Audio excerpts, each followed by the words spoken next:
就来到南投草屯的南部社区，为特别来传承着人狮的文化，特别设计着人狮的课程，让阿公阿嬷举着狮头来跳舞，唔那让老大人活动筋骨，促进着身体健康。未来出去参加着表演，卖当来展现着社区的特色，来宣扬这个人狮的文化。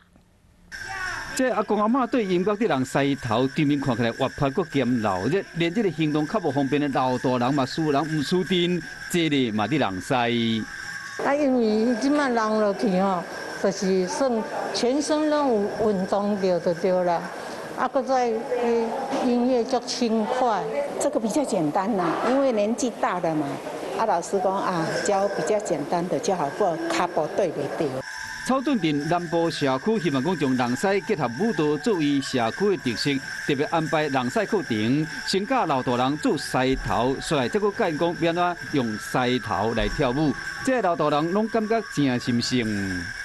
人狮这个呢，我也觉得他们的运动量也是够的，因为手臂的出力上肢，啊脚也顺便动一动，所以还蛮好的。 利用人狮课程，南部社区希望将来带这老大人出去表演的时，会去展示出社区的特色，嘛将传统的人狮文化加传承落去。